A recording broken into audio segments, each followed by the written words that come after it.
रसानां छन्दसामपि मङ्गलानां शकरतारो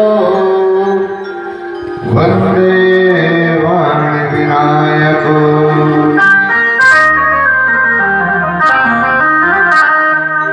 नारायणं नमस्कृत्य नरं चैव नरोत्तमं देवीं सरस्वतीं व्यासं ततो जयमुदीरये।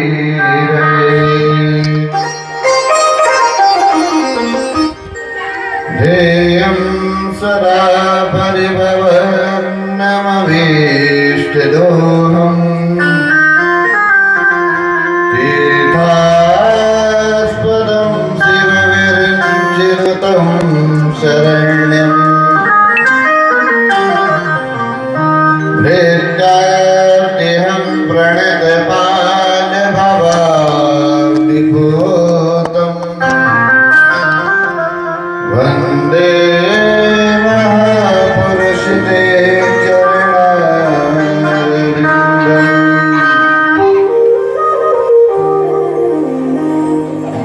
शिव करता संसार के शिव सृष्टि के रोम रोम में रम रहे शिव को कभी न भूल।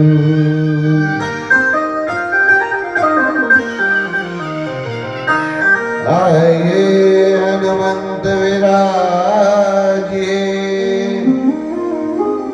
कथा कहूँ मति अनुसार प्रेम सहित गादी धरूं विराजिए पवन कुमार।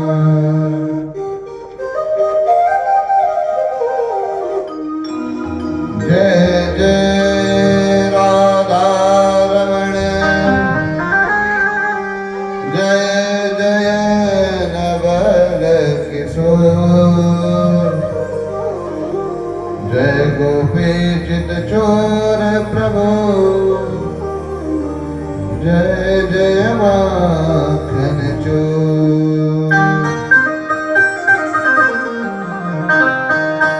बोलिए शंकर भगवान की श्री शिव महापुराण की श्री वेदव्यास जी महाराज की श्री परीक्षित जी महाराज की सदगुरुदेव भगवान की अपने माता पिता की अपने इष्ट कुल देवताओं की अपने पितृ देवताओं की जय जय श्री राधे श्याम।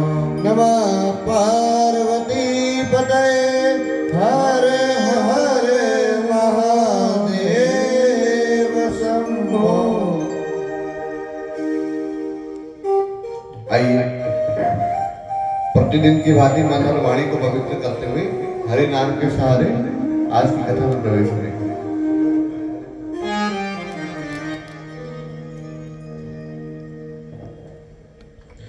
बोले शंकर भगवान की जय।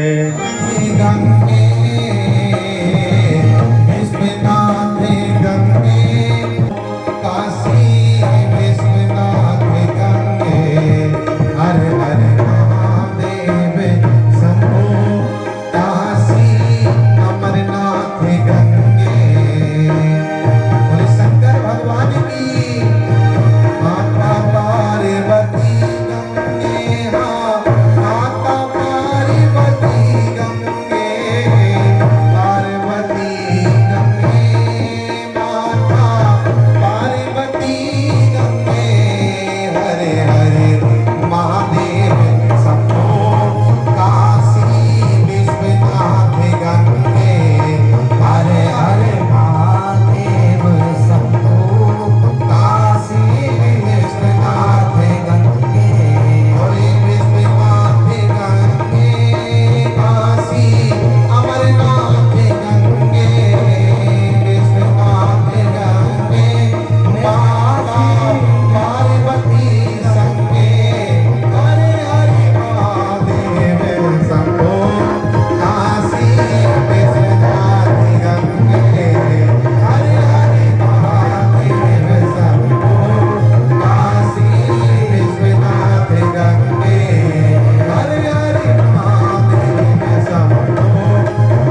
महापुराण को प्रणाम करते हुए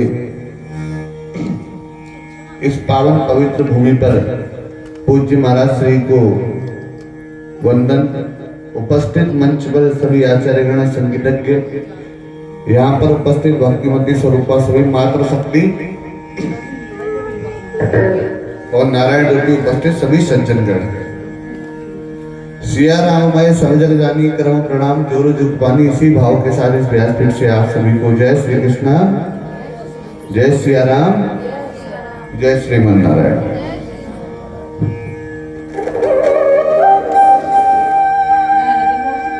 कथा के आज सप्तम दिवस पर हम लोग पहुंच चुके हैं और 9 दिन की शिव महापुराण रखी गई है। वैसे जितना भी हमने अपने गुरुजनों से देखा या सीखा है तो शिव महापुराण कितने दिन की होती है? कम से कम ना 11 दिन की। कितने दिन की? 11 दिन की। देवी भागवत होती है 9 दिन की। राम कथा के लिए भी अगर अच्छे से समय चाहिए तो कम से कम 9 दिन, और भागवत तो 7 दिन की है ही है हमारे। कई जगह भागवतों में 8वें दिन यज्ञ होता है, यहाँ पर भी हुआ है। कई जगह 8वें दिन यज्ञ करते हैं, 7वें दिन यज्ञ नहीं करा जाता। और जबकि कायदे से नियम के अनुसार देखा जाए तो भागवत का यज्ञ 7वें ही दिन होना चाहिए, क्योंकि मोक्ष जो है ना परीक्षित को, वो 7वें दिन नहीं मिला। आजकल शास्त्र के अनुरूप देखा जाए तो कोई भी कार्य ऐसा कर नहीं रहा है जो पूरा शास्त्रीय विधान से हो। कथा को सुनने और समझने में शिव कथा अगर देखा जाए तो वैसे तो कई पुराण ऐसे हैं जो बहुत ही मुश्किल है, लेकिन आसान पुराण बताया था सबसे अंतिम में भगवान वेद व्यास जी महाराज ने। कौन सा? भागवत। जो शिव पुराण है ना, ये 4थे नंबर पे लिखा गया 18 पुराणों में से। जो 18 पुराण थे उसमें 4थे नंबर पे लिखा था शिव पुराण को। जब भगवान की अनेक अनेक व्याख्याएं वेद व्यास जी ने कर दी ना, हर पुराण अपने में उतना ही श्रेष्ठ है। जैसे आप किसी भी देवता को अगर मानते हैं तो आपकी नजरों में वो श्रेष्ठ होता है, वैसे हर पुराण में हर देवता के बारे में अलग अलग विशेष बातें, विशेष चर्चाएं, उनकी लीलाओं को समझाया गया है। शिव जी की लीला कहते हैं उसके बाद ही शुरू होती है जब उनका विवाह हो जाता है। वैसे उन्होंने विवाह से पहले भी कई ऐसे असुरों का नाश करा था, लेकिन विवाह के बाद मुख्य तरीके से माना जाता है कि उनकी कथा अब आरंभ हो चुकी है। 6 दिन की कथाओं में हमने विलंब करते करते, जबकि आज की कथा केवल और केवल किसकी होनी चाहिए थी? जितना भगवान ने असुरों का वध करा था केवल उतनी कथा, लेकिन आज पार्वती जी का कल खाली विवाह करवाया था भोले बाबा से।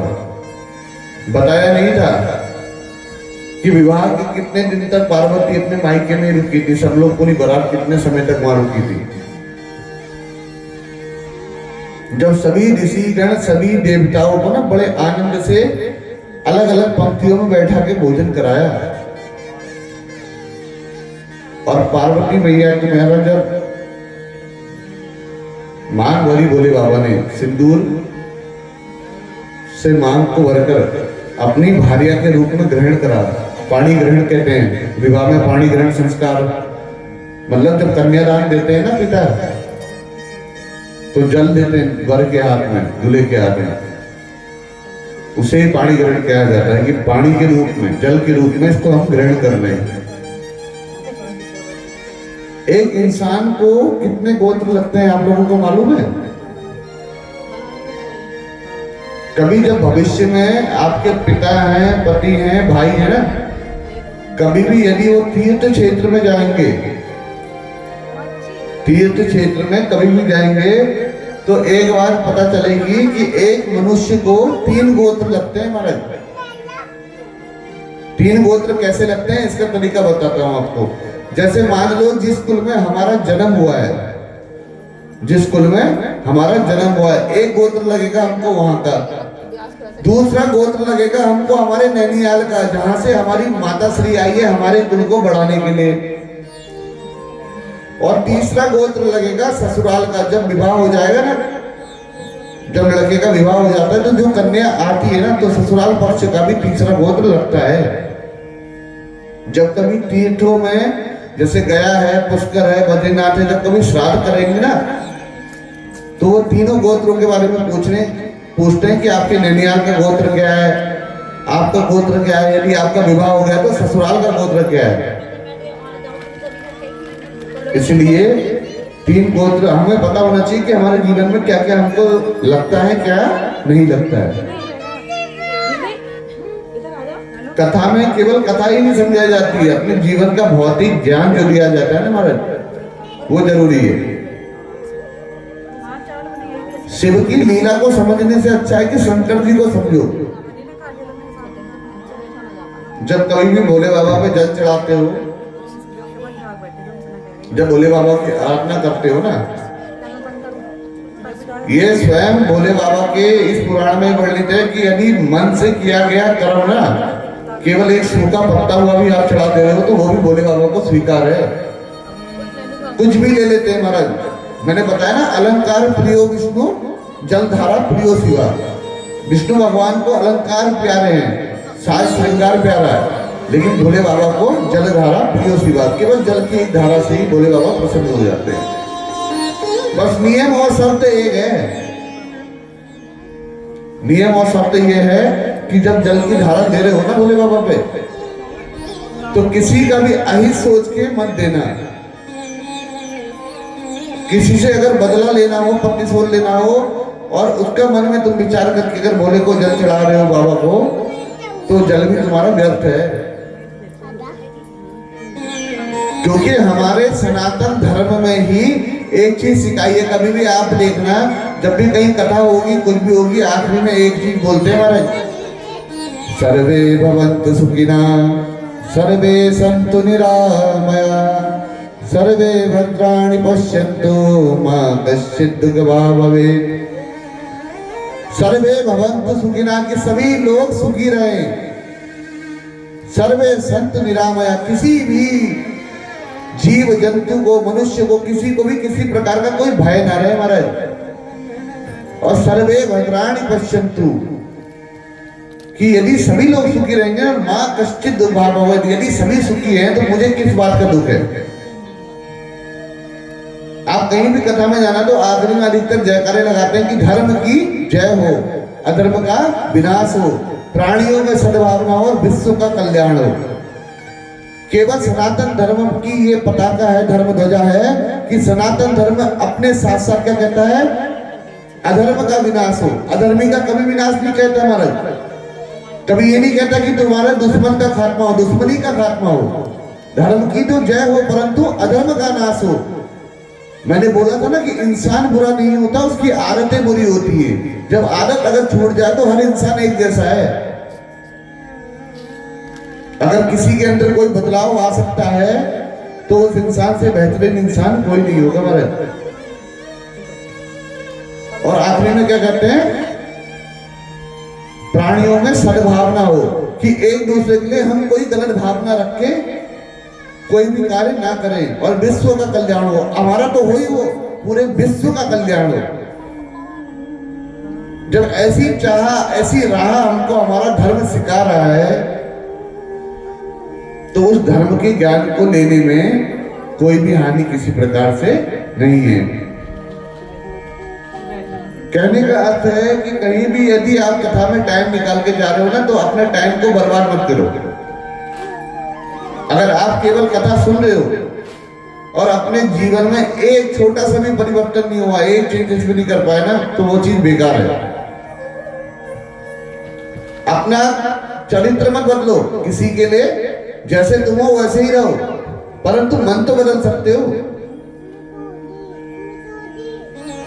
अगर तुम जैसे हो, अगर कोई तुम्हें वैसे स्वीकार कर सकता है ना, तो सही में उन चीजों को समझने का अधिकारी है, तुम्हें समझने का अधिकारी है।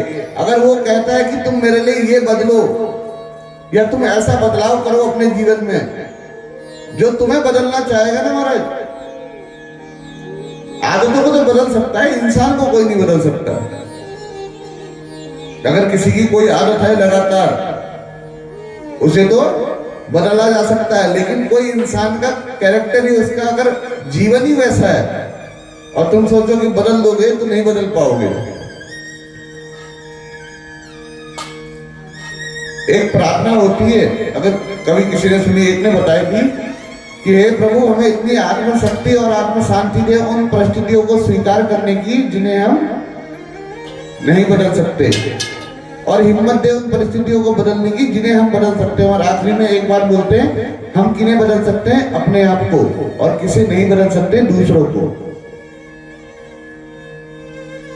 हम अपने आप को बदल सकते हैं, परिवर्तन अपने भीतर ला सकते हैं, परंतु दूसरों को नहीं बदल सकते। शिव महापुराण की कथा में कल जो आपने श्रवण करा ना महाराज, तो भोले बाबा की बारात कई दिनों तक हिमाचलपुर में ही रुकी, आनंद ही आनंद हो रहा था। अब कुछ क्षणों के बाद विदाई के समय पे मैना जी ने स्वयं पार्वती जी को उपदेश दिया, और खुद तो दिया, ब्राह्मण की पत्नी से भी उपदेश दिलवाया महाराज। ब्राह्मण पत्नी से इसलिए उपदेश दिलवाया कि जो ब्राह्मण है ना, वही उपदेशक होता है। अगर कोई ब्राह्मण, मान लो कर्म से ही नहीं, कोई जाति से ब्राह्मण कुल में जन्म ले लिया है, और यदि वो कोई ज्ञान की बात कर रहा है, प्रवचन दे रहा है, या फिर कोई ऐसी बात बता रहा है जिससे आपको लगता है कि आपका जीवन परिवर्तन हो सकता है, तो उसको सुनना भी चाहिए और समझना भी चाहिए। आज मैना जी ने स्वयं पार्वती जी को उपदेश तो दिया ही दिया विदाई के समय, लेकिन एक ब्राह्मण की पत्नी से भी उपदेश दिलाया। और ब्राह्मण की पत्नी कहती है कि धन्या पतिव्रता नारी नान्या पूजा विशेषता पावनी सर्वलोकानां सर्व पापोग नाशनी। क्या बोला है? जो पति से प्रेम करे, पति की सेवा करे और पतिव्रता परायण रहे, वही नारी श्रेष्ठ है। और ब्राह्मण की पत्नी ने इतना अच्छा उपदेश दिया माता पार्वती को कि जो पति की सेवा करता हो निरंतर भाव से, सच्चे मन से, एकाग्र चित्त होकर, उस नारी का कभी सौभाग्य, कभी ऐश्वर्य कम नहीं हो सकता महाराज। जो इन चीजों को माने, उसमें यकीन करे। और मनु महाराज कहते हैं कि एक पतिव्रता स्त्री जो होती है ना, आप लोगों को एक बार ध्यान से बता दूं कि प्रेम से भी या कैसे भी, एक पत्नी को अपने पति का नाम नहीं लेना चाहिए, ये शास्त्र में कहा जाता है। स्त्री कभी अछूत नहीं होती, जिसने अपने गर्भ में अपने खून से औलाद को सींचा हो, वो औलाद अशुद्ध नहीं हो रही है, तो वो स्त्री कैसे अशुद्ध हो सकती है महाराज? जब माँ एक बालक को गर्भ से जन्म देती है ना, तो खून से सींच के कहते हैं कि एक बालक का, एक बालिका का जन्म होता है। यदि वो औलाद अशुद्ध नहीं है, तो माँ कैसे अशुद्ध हो सकती है? वो स्त्री कैसे अशुद्ध हो सकती है? तो उस समय पे बोले, जब रजस्वला स्त्री हो ना, तो उस समय घर का काम नहीं करना चाहिए।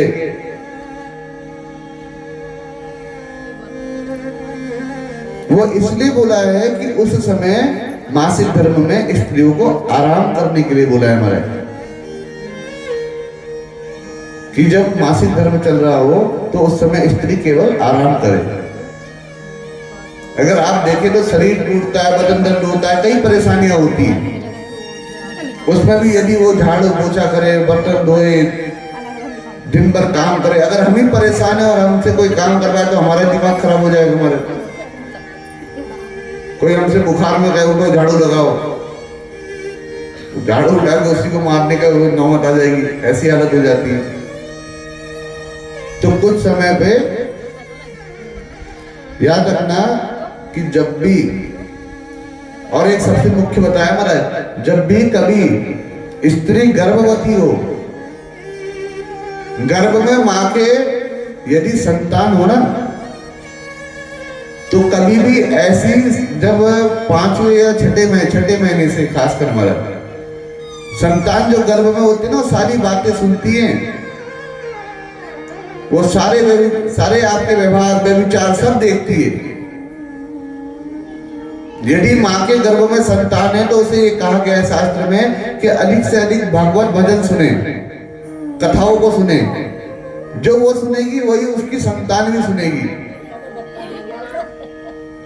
और ये प्रभाव आपने महाभारत के वर्णन से सुना होगा। अभिमन्यु ने गर्भ में चक्र भी तोड़ना सीख लिया था।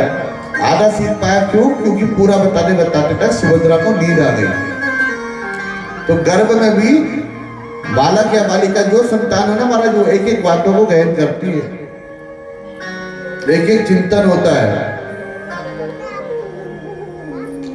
अब पतिव्रता नारी का उपदेश दिया किसको? मां पार्वती को। और अब जब उपदेश को ग्रहण करा उसके बाद पार्वती मैया भोले बाबा के साथ कैलाश की ओर निकल पड़ी। अब जब कैलाश की ओर निकल पड़ी तो महाराज उसी समय देवता पहुंचे। बोले महाराज शिव और पार्वती का विवाह तो हो गया, लेकिन जिस कारण से हुआ था वो तो पूरा करवाओ। बोले तारकासुर ने हाहाकार मचा दिया है और शिव और पार्वती का जो पुत्र है, जो उनके अंश से जन्म लेगा, वही उसका वध कर पाएगा महाराज। तब नारायण बोले ऐसा है, तारकासुर के जो वध है ना महाराज, वो तभी संभव है जब शिव और पार्वती के विवाह को 1000 वर्ष का विहार पूरा हो जाए। देवताओं की अपने एक समय सीमा होती है महाराज। कालांतर कलयुग कितने वर्ष का है, त्रेता युग कितने साल का था, सतयुग कितने साल का था, द्वापर कितने साल का था, परसों की एक जो कथा आएगी उसमें इस युगों का वर्णन किया जाएगा। हमारी आयु और आपकी आयु तो कुछ नहीं, बड़ी जल्दी से घूमती है महाराज। कालांतर जो देवताओं की आयु होती है ना, वो बड़ी धैर्य से चलती है। अब भगवान शिव विवाह करके जब कैलाश पर लौटे और उनके भक्तों को तारकासुर के द्वारा पीड़ा दी जा रही थी महाराज। माता पार्वती देवताओं के वर्ष प्रमाण के अनुसार 1000 वर्ष तक लीला विहार करते रहे। लोक कल्याण के लिए विहार करते हुए शिव और पार्वती का वो समय क्षण मात्र के समान रह गया महाराज। जब देवता अपनी लीला में आते हैं, कहते हैं उनके अंश का जब यदि गर्भ में होगा ना तो हर कोई सहन नहीं कर सकता। अब कार्तिकेय के जन्म की पूर्व कथा से पहले आइए सुंदर से भाव के साथ कथा में। बोली शंकर भगवान की जय। माता पार्वती बाबा को कहने लगी, हमारी जोगिया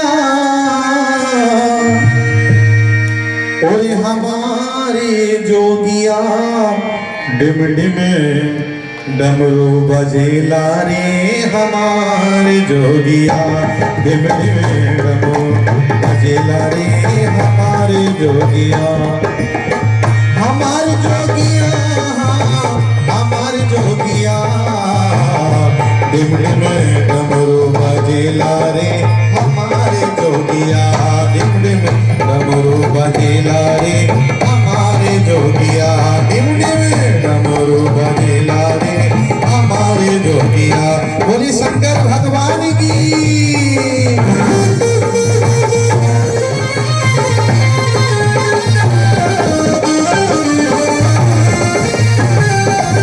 बड़े बड़े ताल की सेवा करते शंकर भगवान की। और मैया कहने लगी,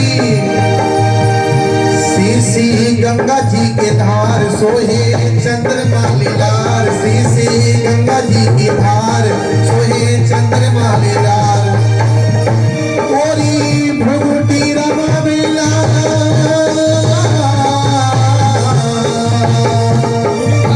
भ्रुगुटी रमा बेला रे। हमारे जोगिया डिम डिम डमरू बजेला रे। हमारे जोगिया डिम डिम डमरू बजेला रे। हमारे जोगिया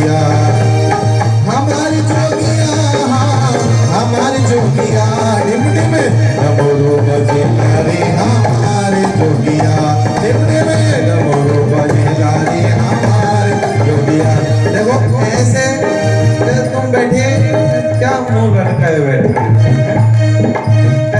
कुछ मेहनत कर लो। आइए बड़ी बड़ी तालियों की सेवा करते हुए शंकर भगवान की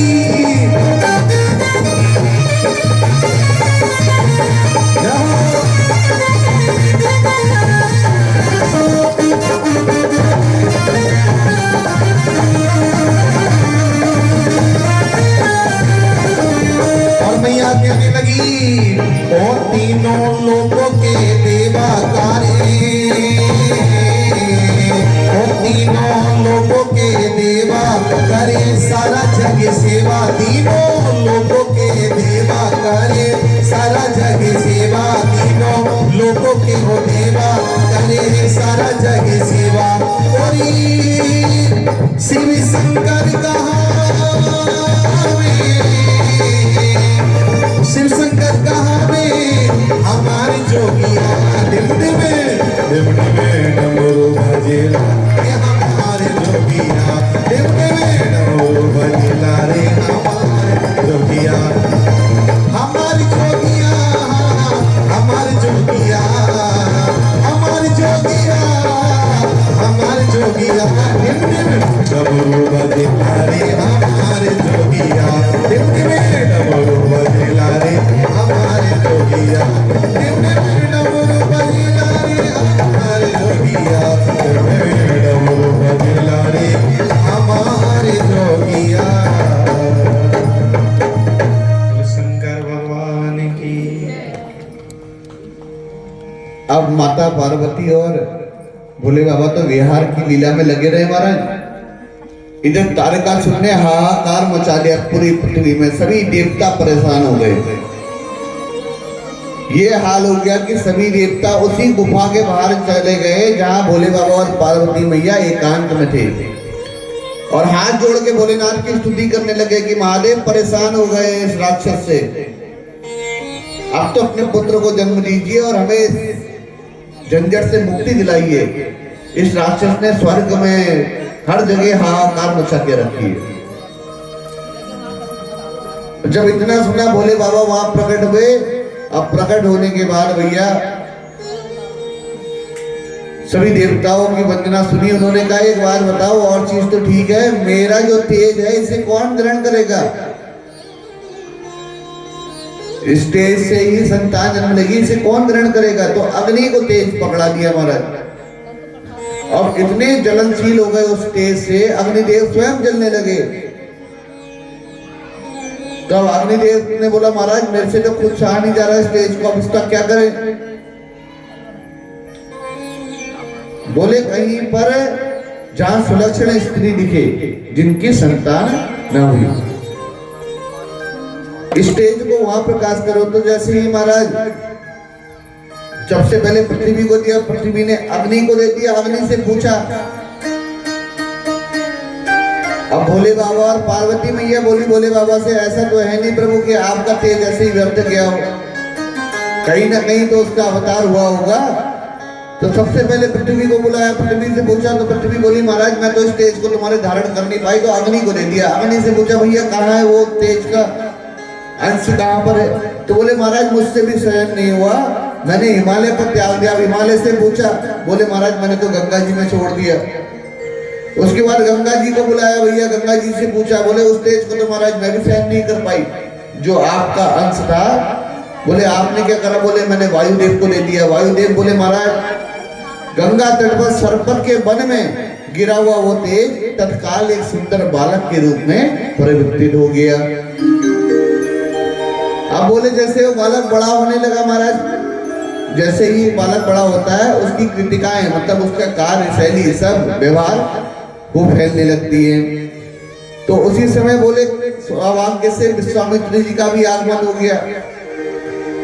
अब विश्वामित्र जी से शिवपुत्र ने कहा कि महाराज आप शिव जी की कृपा से इधर आए तो मेरा नाम जो है वो आप ही रखिए। तो विश्वामित्र जी बोले महाराज मैं तो ब्राह्मण नहीं हूँ। बोले आज से मैं आपको वरदान देता हूँ कि आप ही ब्रह्मर्षि ब्राह्मण के नाम से जाने जाएंगे। अब जब महाराज विश्वामित्र जी ने उनका नाम हुआ उसके बाद जैसे पुत्र का समाचार भगवान शिव और पार्वती को मिला तो कार्तिकेय के पास पहुंचे, उसे समझाया कि वो किस प्रकार से उसका जन्म हुआ है और किसका वो पुत्र है। जब इतना कहा महाराज, पुत्र को लेकर वापस कैलाश पहुंचे और एक बढ़िया सा सिंहासन सजाया कार्तिकेय ले, और सिंहासन सजाकर वहां पर उसमें बैठाया, उसका अभिषेक करा। भगवान कार्तिकेय जी को वैजयंती माला और सुदर्शन चक्र प्रदान करा भगवान ने। अब सभी देवताओं ने, जब कोई एक नया युवक का जब कभी जनेऊ होता है, किसी का विवाह होता है, तो उपहार लेके जाते हैं ना कुछ, तो सभी देवताओं ने कुछ ना कुछ दिया महाराज। शिव जी ने त्रिशूल व पिनाक धनुष दिया, ब्रह्मा जी ने वेद दिए, यज्ञोपवीत दिया, उसके बाद महाराज गायत्री जी ने कमंडलू दिया, इंद्र ने ऐरावत हाथी दिया, वज्र की शक्ति दी, वरुण जी ने वरुण घास दिया, सूर्य भगवान ने उत्तम रथ वो कवच दिया, यमराज ने यमदंड, कुबेर ने गदा और गरुड़ ने मयूर वाहन प्रदान करा। जो मोर है ना, वो कार्तिकेय का वाहन है महाराज। अब जब सबकी बारी आई, विष्णु भगवान ने उसे अधिपतित्व अर्थात देव शक्तियों का सेनापति घोषित कर दिया कि देवताओं का जो सेनापति रहेगा वो कार्तिकेय रहेगा। कुमार कार्तिकेय ने अनेक ऐश्वर्यमयी बाल लीलाएं करी महाराज। अंत में देवताओं ने प्रार्थना करी कि अब सेनापति जी युद्ध का समय हो गया, तारकासुर के अंत का समय भी अब निकट है। अब देवासुर संग्राम शुरू हुआ महाराज। देवताओं और राक्षसों में भयंकर युद्ध आरंभ हो गया, और युद्ध जैसे ही आरंभ हुआ, युद्ध होने के पश्चात भगवान ने कार्तिकेय को तारकासुर का वध करने का आज्ञा दी कि इसका वध तुम्हारे ही हाथ से सुनिश्चित है। और तारकासुर का वध करने के लिए कार्तिकेय जी ने उपार कराल शक्ति का प्रयोग करा, वो दिव्य अमोघ शक्ति जिसका अनुसंधान कभी खाली नहीं जाता। कराल शक्ति कहते हैं महाराज इसको। और कराल शक्ति का जैसे ही प्रयोग करा, शक्ति के लगते ही तारकासुर क्षण क्षण छिन्न भिन्न होकर पृथ्वी पर गिर पड़ा। बोलिए शंकर भगवान की, कार्तिकेय भगवान की। जब कार्तिकेय ने तारकासुर का वध करा, समस्त देवता जय जयकार करने लगे कि आज हमारे सेनापति ने मुझे ऐसे बना लो एहसान तेरा होगा, मुझे दास बना लो एहसान तेरा होगा, चरणों से लगा लो माँ, मेरे तालीम से लगा दो, चरणों से लगा लो माँ, एहसान तेरा होगा, चरणों से लगा लो एहसान तेरा होगा।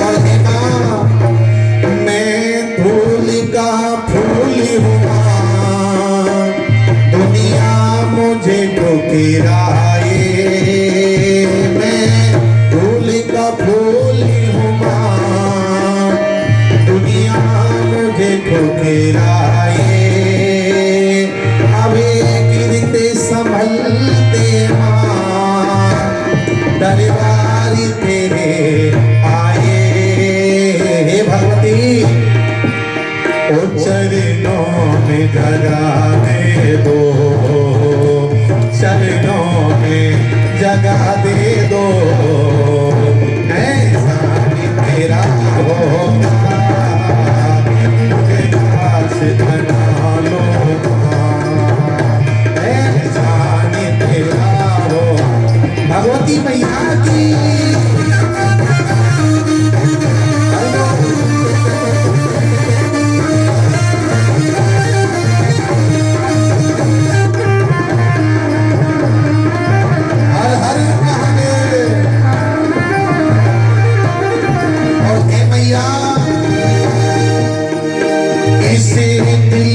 करीने में तस्वीर तुम्हारी है, इस दिल के करीने में तस्वीर तुम्हारी है, अब तेरे हाथ में माँ तकदीर हमारी है।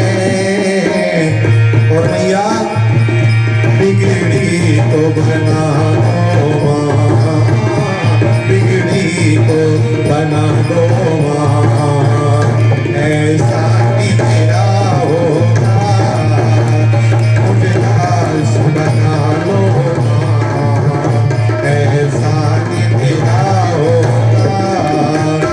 बड़ा प्रेम से कह दो भक्ति मैया की, शंकर भगवान की। बड़ी बड़ी तालियां हर हर महादेव।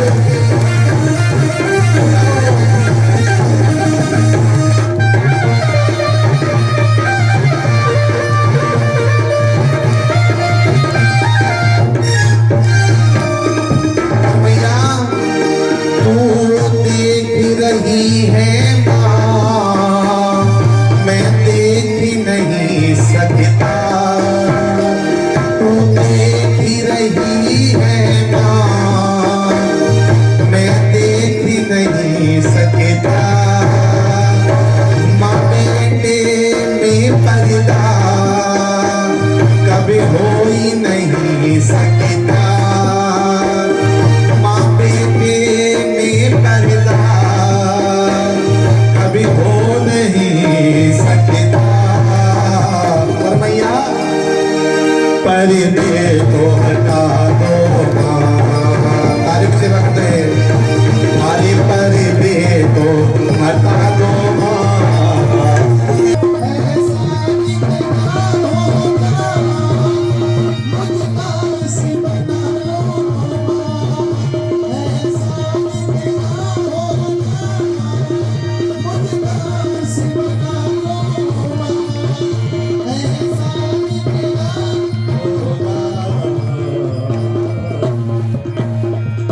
बोलिए भगवती मैया चंडिकाय नमस्तुभ्यं कल्याण्ये ते नमोस्तुते। और स्तुति करने लगे। एक स्तुति आप लोगों ने सुनी होगी, देखो आप अपनी बात मत करना। इस स्तुति को जो गा सकता है, जिसको आती है, वो साथ साथ में बोलो, और नहीं गा सकता तो है तो बहुत लंबी, हम केवल 4-5 इसके मुख्य वो बोल देंगी पंक्तियां, ठीक है। एक इसमें पंक्ति आएगी कि जय जय हे महिषासुर मर्दनी रम्यक पर्दनी शैल सुदे। ये माता ने जब महिषासुर राक्षस का वध करा था ना, जब माता ने महिषासुर राक्षस का वध करा था तो ये स्तोत्र बना था, और आज देवता भी इसी स्तोत्र का गायन कर रहे हैं।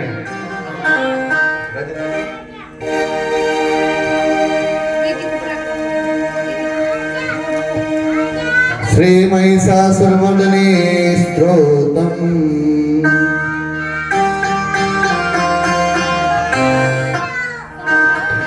ऐगिरि नंदिनि नंदित मेदिनि विश्व विनोदिनि नंदिनुते गिरिवर विंद शिरोदिनि वासिनि विष्णु विलासिनि विष्णुनुते भगवती ऐसिति कंठ कुटुंबिनि भूरि कुटुंबिनि भूरि कृते जय जय हे महिषासुरमर्दनि रम्यक पर्दनि शैलसुते। जय जय हे महिषासुरमर्दिनि रम्यक पर्दनि शैलसुते। सुरवरवरसिणि दुर्धरधरसिणि दुर्मुखमरसिणि हरसरते त्रिभुवन भूषणि शंकर तोषणि किलविषमोषणि कौसरते धनुजनि रोषणि विकसित रोषणि दुर्मद शोषणि सिंधुसते। जय जय हे महिषासुरमर्दनि रम्यक पर्दनि शैलसुते। जय जय हे महिषासुरमर्दनि रम्यक पर्दनि शैलसुते। आई जगदम्ब मदम्ब कदम्ब वन प्रियवासिनि हासरते शिखर शिरो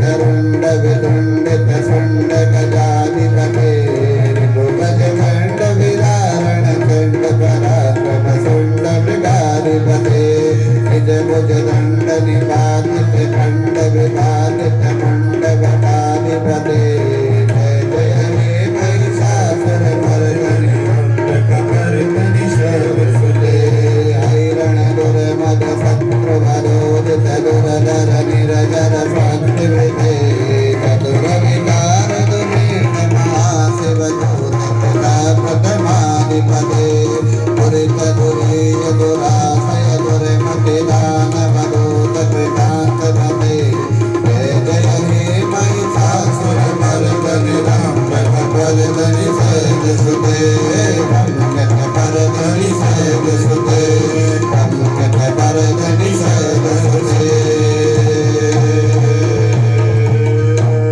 बोलिए पार्वती मैया की जय, उमापति महादेव की जय। जब स्तुति माता सुनती है तो एक बात कहती है कि कुछ शर्त है मेरी, उसी के बाद मैं इस प्रलय को रोकूंगी महाराज।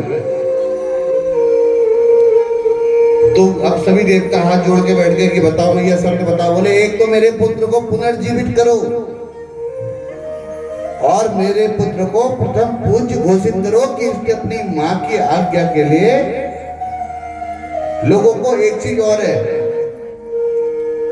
कि गणेश जी को सबसे पूज्य स्थान इसलिए दिया गया कि उसने अपने माता पिता की परिक्रमा करी है। नहीं, सबसे पहले पृथ्वी की परिक्रमा करके आओ बोले जो, तो माता पिता की परिक्रमा करी, उसका भी वृत्तांत है। लेकिन प्रथम पूज्य इसलिए घोषित करा गया गणेश जी को कि माता की आज्ञा के चक्कर में अपने सर को कटा दिया, लेकिन मां की आज्ञा को छीर्ण होने नहीं दिया। तो आज मां जगदम्बे पार्वती मैया ने क्या बोला कि प्रथम पूज्य घोषित करो मेरे पुत्र को, तभी मेरा क्रोध शांत होगा। तो भगवान शंकर ने उत्तर दिशा की ओर गणों को भेजा और कहा जो सर्वप्रथम जीव मिल जाए उसका शीश काट कर लिया हो। तो जब गण गए तो एक दंत वाला हाथी जा रहा था महाराज, एक दंत वाले हाथी का शीश काट के लाए और भोले बाबा को दिया कि महाराज यही मिला। अब गणेश जी को पुनर्जीवित करा भोले बाबा ने महाराज, और भगवान शंकर और ब्रह्मा और विष्णु जी सबने मिलकर गणेश जी को आशीर्वाद दिया। फिर पार्वती मैया कहती है गणेश जी से कि क्या, गणेशो विघ्नहर्ता ही सर्व कामा फलप्रदा। बोले हे पुत्र, तुम आज से विघ्नहर्ता के नाम से जाने जाओगे और समस्त कामनाओं को पूर्ण करने वाले माने जाओगे। ऐसे देव के रूप में तुम पूजोगे। और शिव जी कहते हैं क्या, एतत् पूजा पुरा कृत्वा पश्चात पूजा वयम करे।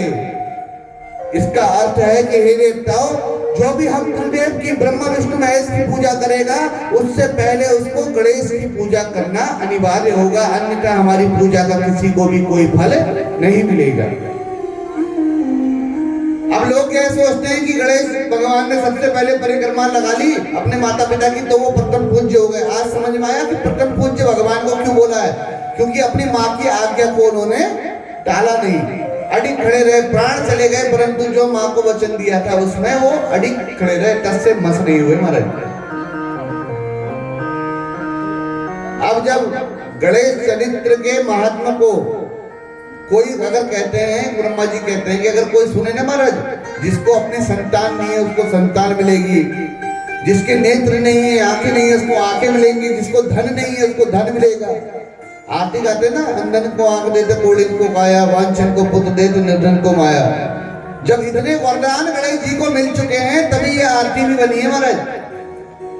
हार चढ़े पुष्प चढ़े और चढ़े मेवा, सब काम सिद्ध करे गौरी गणेश देवा। क्योंकि आरतियां तभी बनती हैं जब आरती के लायक वो देवता पूज्य बनते हैं। गणेश जी ने त्याग करा तो प्रथम पूज्य बने महाराज। अब गणेश की विवाह की लीला अब सुनो। फिर जो कहानी तुमने सुनी वो अभी अब आती है प्रसंग महाराज। अब एक दिन शिव जी बोले हमें अपने पुत्रों का विवाह भी कर लेना चाहिए समय के अनुसार।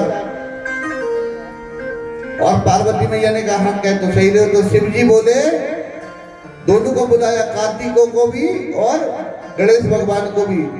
क्या बोले, तुम दोनों में जो सर्वप्रथम पृथ्वी की परिक्रमा लगाकर आएगा उसी का विवाह पहले होगा।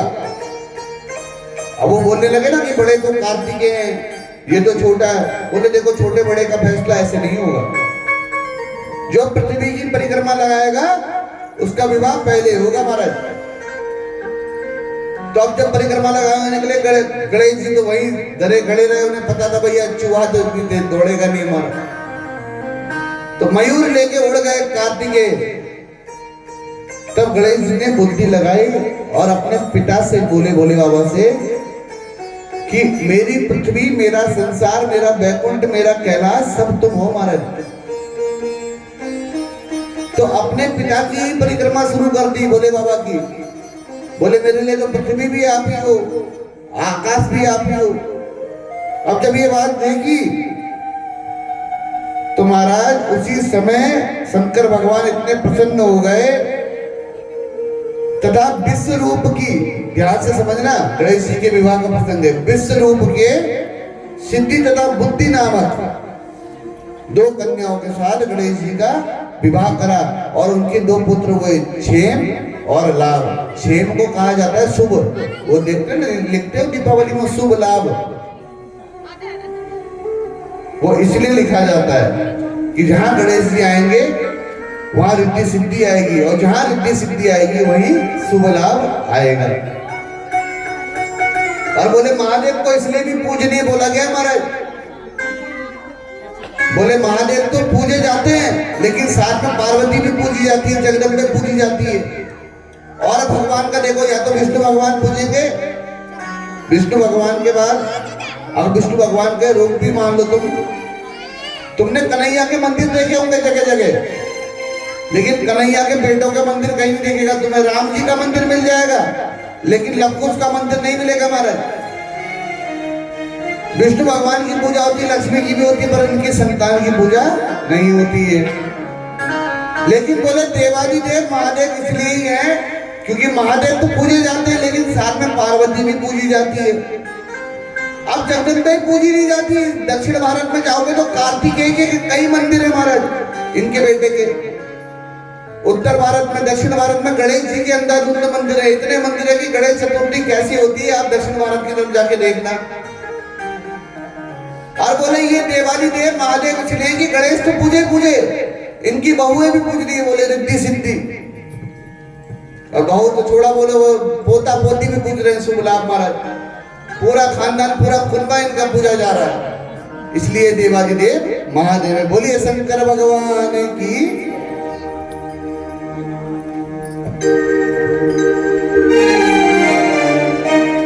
तो अब जो एक कथा आप लोग सुन रहे हो ना, अब जब कार्तिकेय परिक्रमा लगा के आए ना तो बड़ा नाराज हो गए गणेश का विवाह देख के महाराज। क्रोंच पर्वत पर चले गए क्रोध के मारे। तो भोले बाबा गए, खुद गए, समझाया। अगर किसी के 2 बच्चे हैं, एक के लिए कोई कपड़ा खरीद के लाओ तो दूसरा मुंह बना लेता है ना महाराज, कि इसके लिए आया मेरे लिए नहीं आया। ये हमेशा भेदभाव करते हैं, फिर तो बहुत तगड़ी तगड़ी बातें निकल जाती है। तो पिता को तो दोनों पुत्रों को देखना है, तो भोले बाबा पहुंच गए क्रोंच पर्वत। मल्लिकार्जुन नामक सुखदायक ज्योतिर्लिंग में प्रकट हो गए और बोले बेटा, आज अमावस्या के दिन या पूर्णमासी के दिन कोई भी यहाँ अगर तुमसे अपनी मनोकामना बोलेगा तो वो तुम जरूर पूरी करोगे। और आज ऐसा कहा जाता है कि मल्लिकार्जुन ज्योतिर्लिंग में आज भी कार्तिकेय को मनाने के लिए हर पूर्णमासी को पार्वती मैया और भोले बाबा स्वयं जाते हैं। तो हर तीर्थ की अपनी एक महिमा है। आइए कुछ पल गणेश जी को मनाते हैं। बोलिए शंकर भगवान की जय हो। शिव गोरा के लाडले गणेश जी,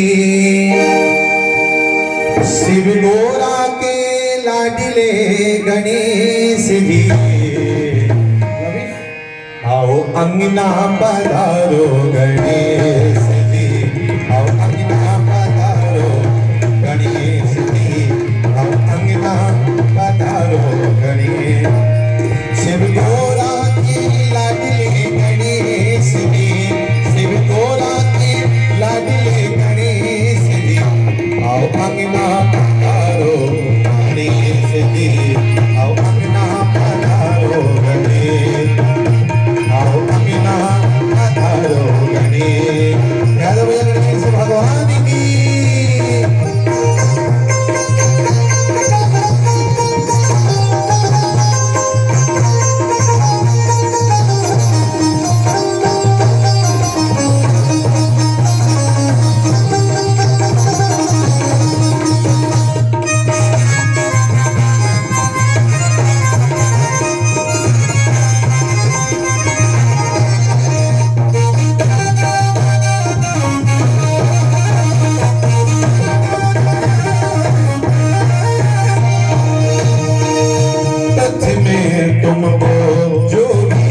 ध्यावे पथ में तुमको जो कोई ध्यावे रिद्धि सिद्धि का फल वो पावे रिद्धि सिद्धि का फल वो पावे पथ में तुमको जो कोई ध्यावे पथ में तुमको जो कोई ध्यावे रिद्धि सिद्धि का फल वो पावे रिद्धि सिद्धि का फल वो पावे तुम काटो सकल कलेश जी तुम काटो सकल कलेश जी।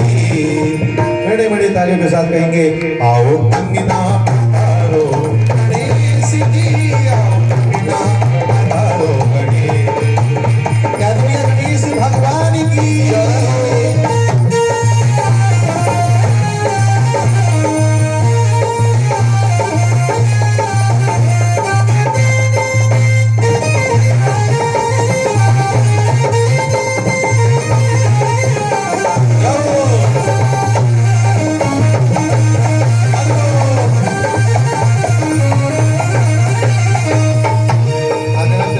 बोले गणेश भगवान की बोले जय जय जय गणेश राज तुम्हारी जय जय जय जय जय जय गणेश राज तुम्हारी जय जय जय गणेश राज तुम्हारी कृपा करो जाऊं बलिहारी कृपा करो जाऊं बलिहारी। और श्री कृष्ण जी तुम्हें हर लो सकल कलेश जी तुम हर लो सकल कलेश जी आओ अंगना पधारो गणेश जी आओ अंगना पधारो गणेश। शिव गोरा के लाडले गणेश जी शिव गोरा के लाडले गणेश जी आओ अंगना पधारो गणेश जी। और ये कुछ दान इस प्रकार आया है। गुमनाम 200 रुपये, ओम सिया जी 501 रुपये, गुमनाम 1100 रुपये, बंसल स्ट्रीट लेडस जसपुर 2 कुर्सी, एक मेज, एक कन्यादान में देते हैं। नीलेश दुबे जी एक साड़ी एक जोड़ी पैंट शर्ट 200 रुपये कन्यादान में। विकास दुबे जी एक साड़ी एक जोड़ी कपड़े, गुमनाम 1100 रुपये। धनेन्द्र सिंह राठौड़ जी रेहड़ एक साड़ी 2 साड़ी 101 रुपये। गार्गी दुबे जी 101 रुपये। ये सभी कन्यादान में और इस कार्यक्रम में दान करते हैं। धन्यवाद।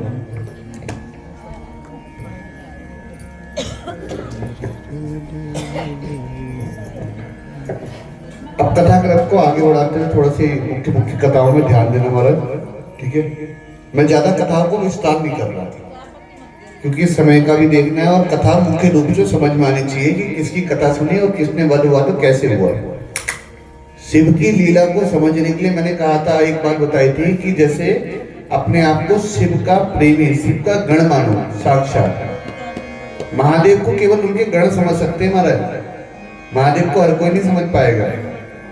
अगर कन्हैया को समझना है तो अपने आप अपने भीतर गोपी भाव को लाकर रखना पड़ेगा, गोपी भाव अपने भीतर विद्यमान करना पड़ेगा। और अगर शिव को समझना है तो अपने आप को शिव रूप में ही डालना पड़ेगा। तो नारद जी कहते हैं ब्रह्मा भगवान शिव ने दुष्टों का संहार कैसे करा?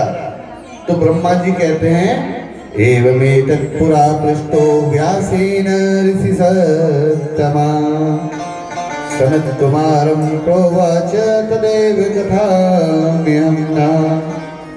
कहते एक बार यही प्रश्न पूर्व में व्यास जी ने सनत कुमारों से पूछा था, तब सनत कुमारों ने भी वही कथा सुनाई थी जो मैं आपको सुना रहा हूं। बोलते हैं कि जिस समय कार्तिकेय ने ताड़कासुर का वध करा था ना, ताड़कासुर के महाराज 3 पुत्र थे। ध्यान से समझना, आपस में बात मत करना। जो तीनों पुत्र थे ना, तारकाक्ष, विद्युन्माली और कमलाक्ष, इन्होंने बहुत कठोर तप करा। कहते हैं कि 1000 वर्ष तक तो एक पांव में खड़े रहे। केवल हवा को ग्रहण करके श्वास को परमात्मा की तरफ मोड़कर 100 वर्षों तक एक ही आसन में खड़े होकर ब्रह्मदेव का अघोर कठोर तप करा महाराज। कलयुग इसलिए महान नहीं है कि कलयुग में आप और हम जी रहे हैं, कलयुग इसलिए महान है क्योंकि कलयुग में केवल जो कहते हैं ना, त्रेता युग में, सतयुग में, द्वापर युग में जो हजारों वर्ष तक तपस्या करके भगवान का दर्शन होता था, अगर कलयुग में केवल शिव महापुराण में साक्षात बताया है कि अगर आप ओम नमः शिवाय का जाप ना रोज अगर 10,000 बार ओम नमः शिवाय बोलोगे तो 3 साल में स्वयं शंकर जी के प्रत्यक्ष दर्शन, शिव के दर्शन हो जाएंगे। ये मंत्र ऐसा सिद्ध हो जाएगा केवल 3 साल में। तो त्रेता में, द्वापर में जब कई वर्षों तक, हजारों वर्षों तक तपस्या करते थे, तब कहीं भगवान के दर्शन होते थे महाराज। आज ब्रह्मदेव प्रसन्न होकर तीनों भाइयों से कहा कि बताओ भैया क्या वर चाहिए, तो बोलो वरदान मांगो। तो दैत्य जो भाई थे उन्होंने एक ही बार बोली, अवधस्तम च सर्वेषां सर्वभूतेषु देहिना। बोले हमें ना महाराज अजर अमर होना है। तो ब्रह्मदेव कहते हैं ये तो असंभव है। अब ध्यान से सुनना इस कथा को महाराज। ब्रह्मदेव ने कहा ये तो असंभव है कि कोई अजर अमर हो जाए। तो दैत्य ने एक चीज मांगी, क्या बोला कि अभिजीत मुहूर्त हो, चंद्रमा पुष्य नक्षत्र पर हो। ध्यान से सुनना जो उन्होंने वरदान मांगा, चंद्रमा पुष्य नक्षत्र पर हो और इस समय पे ये तीनों पुर एक ऊपर रहते हुए किसी को दिखाई नहीं दिए। बोले हमारे लिए 3 अलग अलग घर बना दो, महल बना दो, 3 पुर 3 नगर, और 1000 वर्ष के बाद हम लोग पुनः कुछ समय के लिए दिखे, लेकिन पुनः लुप्त हो जाए, दिखे ना किसी को। और हमारा अंत तभी हो सके जब हमारे जीवन से धर्म चले जाए। इतना कहा, ब्रह्मा जी ने कहा ठीक है भैया तथास्तु। अब विश्वकर्मा जी को आदेश दिया, तो एक के लिए चांदी का पुर, एक के लिए सोने का पुर और एक भाई के लिए लोहे का पुर, 3 पुर बनाए, मतलब 3 नगर बनाए। अब वरदान के अनुसार जब भी राक्षसों को वरदान मिला है ना महाराज, तो सब लोग परेशान हो गए क्योंकि देवताओं को प्रताड़ित करने लगे, मानवों को सताने लगे, अत्याचार बढ़ने लगे। तो सभी देवता शिव जी के पास आए और प्रार्थना करने लगे, नमस्ते पार्वती नाथम परमात्मन महेश्वरा नीलकंठाय रुद्राय नमस्ते रुद्र रूपिणे। तो शिव जी बोले अयम वे त्रिपुरा राक्षा। बोले महाराज उन तीनों भाइयों ने एक पुर बनाया, इसलिए उन लोगों का नाम पड़ा त्रिपुरासुर। अब उनको ऐसे तो मार नहीं सकते। बोले क्यों? क्योंकि उनका वरदान है जब तक जीवन में धर्म कम ना हो उनकी मृत्यु होगी नहीं। तो बोले अधर्म कैसे होगा उनके जीवन में प्रवेश? तो एक बात बोली गई है कि अगर अधर्म आपके जीवन में प्रवेश करना है ना, तो किसी को आने की जरूरत नहीं, किसी अधर्मी को आपका एक बार जीवन में प्रवेश ही बहुत होता है। तो पहले तो कुछ गणों को भेजा था भोलेनाथ ने, जैसे वो त्रिपुरासुर के नगर में प्रवेश हुए ना, वहीं भस्म हो गए महाराज, क्योंकि धर्म इतना था वहां पर। अब भगवान विष्णु ने एक माया रची कि एक ब्राह्मण रूपी बना के भेज महाराज, एक को भेजा, बोले जाओ मेरे ही रूप में जाओ, अपने ही रूप में एक ब्राह्मण को भेजा। और क्या बोला कि इनकी नगरी में जाकर अधर्म फैला दो। अब त्रिपुरासुर ने जैसे उस ब्राह्मण को देखा, पहले तो भगाने लगा, लेकिन उसी समय भगवान ने माया रची, क्या करा, नारद मुनि को भेज दिया और नारद मुनि से कहा उसी पंडित से तुम भी दीक्षा लो जिसको मैंने भेजा है। अब जब राक्षसों ने देखा कि नारद मुनि जो ब्रह्मदेव के खुद बेटे हैं, इतने बड़े संत इस पंडित से, इस ब्राह्मण से दीक्षा ले रहे हैं, तो भैया ये कोई ना कोई ज्ञानी होगा, कभी कभी दूसरों के धोखे में भी दूसरा ऐसा कर रहा है तो वो इतना बड़ा तो होगा ही, अपना भी नाश हो जाता है महाराज। अब नारद जी को देखा भैया दीक्षा लेते हुए, तो सब लोग लाइन पे लग गए। अब उन्होंने जब लाइन पे लगे दीक्षा लेने के बाद ऐसा उल्टा ज्ञान देना शुरू करा कि कोई जातिवाद कुछ नहीं है, कोई क्षेत्रवाद कुछ नहीं है, कोई भगवान नहीं है, केवल अपने ऊपर ही भगवान है, अपने ऊपर ही है। सारे धर्म को त्यागवा दिया उनसे, कहते हैं विनाश काले विपरीत बुद्धि, जब विनाश आता है ना तो बुद्धि भी उल्टी गति की तरफ चलती है, और जब उल्टी गति और मति हो ना तो हमारा सही ज्ञान देने वाला भी उल्टा ही लगता है, याद रखना। अगर तुम कोई उल्टा काम कर रहे हो और कोई तुम्हें सही समझा देगा ना तो तुम्हारे लिए वो कांटों की तरह चुभेगा। चाहे अपनी औलाद को, अगर औलाद गलत रास्ते में चल रही है, औलाद को समझा के देख लो, या फिर कोई बड़ा भी गलत रास्ते में जा रहा है तो उसको समझा के देखो, नहीं समझ में आता, उस समय मति उल्टी होती है। अब जैसे ही धर्म नष्ट होने लगा महाराज, अब जैसे उन्होंने देखा कि देव धर्म, श्राद्ध धर्म, यज्ञ धर्म, सभी धर्मों को त्याग दिया हल्के हल्के त्रिपुरवासियों ने। अब जब त्यागा तो विश्वकर्मा जी ने सर्वदेवमय दिव्य रथ उत्पन्न करा और भगवान भोलेनाथ के पास जाके सब लोगों ने हाथ जोड़े कि महाराज अब तो धर्म भी नष्ट हो गया, अब समय आ गया है।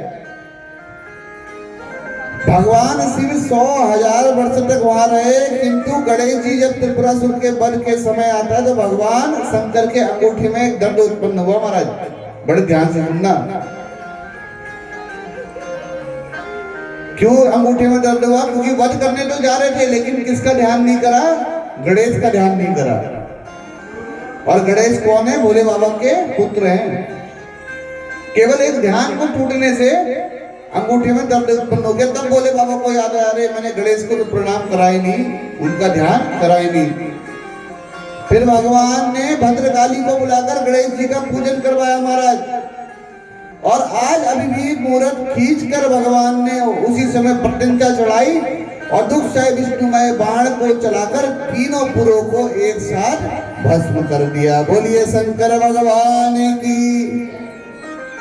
जब तीनों पुरों का भस्म हुआ और त्रिपुरासुर का वध हुआ महाराज, सभी देवादि देव की स्तुति करने लगे और भगवान से कहने लगी कि प्रभु आपकी कृपा से, केवल और केवल आपकी कृपा से आज हम देवता इतने सुरक्षित हैं। बोलिए शंकर भगवान की।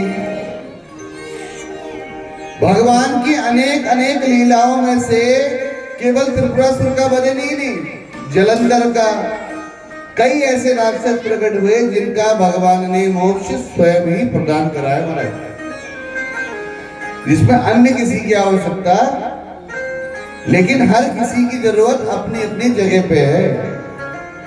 आज केवल एक व्यक्ति किसी के जीवन में आया धर्म को नष्ट करने के लिए, धर्म नष्ट करते ही उसका अंत शुरू हो गया। आप लोग कहते हो ना कि ये ऐसा है जीवन में, वो ऐसा है। अगर अपने जीवन को नष्ट करना है ना तो 2-3 चीजें छोड़ दो। जैसे अच्छी गति छोड़ दो, अच्छी मति छोड़ दो, अच्छे लोगों का साथ छोड़ दो, अपना विनाश अपने आप शुरू हो जाएगा। और अगर अपने आप को धर्मात्मा बनाना है, पुण्य की तरफ ले जाना है, भगवान के चरणों में अपना ध्यान लगाना है, तो एक बात कही है कि सत्संग आपका वही हो जाएगा जहां आपके साथ सही संगत बैठी होगी। सद्गतानां संगा इति सत्संगा, सद्जनानां संगा इति सत्संगा, सत्पुरुषानां संगा इति सत्संगा। कि आइए आपने सही लोगों का साथ पकड़ा है तो आपका सत्संग वही हो जाएगा। आप कहीं ऐसे मंदिर पे गए, ऐसे तीर्थ में गए जहां तीर्थ की कीमत समझने वाला व्यक्ति ही आपके साथ ना हो, केवल घूमने फिरने के मकसद से गया हो, तो आपका भी तीर्थ नष्ट होगा, उसका तो हुआ ही है। कभी मंदिर में जाओ तो ऐसे आदमी को साथ लेके जाना जिसकी भगवान के प्रति आस्था हो, जो केवल फोटो खिंचवाने के लिए उधर ना जा रहा हो। इसलिए कह रहा हूं क्योंकि किसी भी मंदिर में यही नहीं, आप वृंदावन देख लो, काशी देख लो, उज्जैन देख लो, जम्मू वैष्णो देवी का देख लो, आप कहीं पर देख लो, आज के समय पे कहीं भी दर्शन नहीं हो रहे, सिर्फ प्रदर्शन हो रहा है। अगर कोई आदमी ये बोल दे कि मंदिर गए और फोटो ना खिंचवाई हो, महाशिवरात्रि के दिन ही, कली के दिन तो भोले बाबा इतना अपलोड हुए होंगे फेसबुक में, जो मंदिर गया होगा उसने फोटो खींची होगी और नीचे से लिख भी देते हैं कुछ पल भोले बाबा के चरणों में ध्यान। अपना तो बता ही रहे, समाज के बता रहे कि कुछ पल आज हम गए थे मंदिर में। जब भगवान से भक्ति हो ना, संबंध हो, तो किसी फोटो की जरूरत नहीं पड़ती है महाराज। यदि भगवान को पुण्य आत्मा से केवल अपने सच्चे मन से अगर आपने स्मरण कर लिया और याद रखा है तो याद रखना कभी अपना विनाश नहीं हो सकता। आइए एक भाव के साथ कथाक्रम को आगे बढ़ाते हैं। बोलिए शंकर भगवान की। ओ डमरू वाले शंकरा, ओ काशी वाले शंकरा,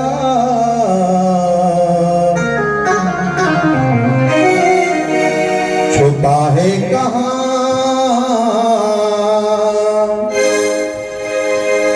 ओ भोले बाबा,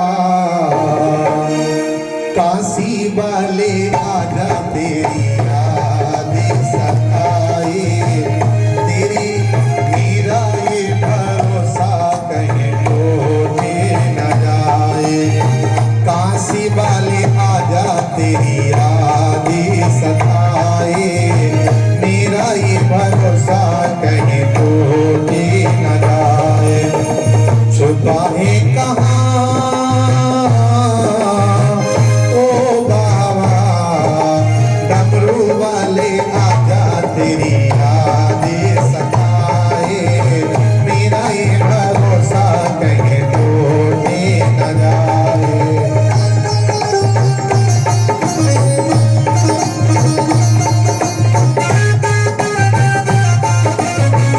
बोलो शंकर भगवान की।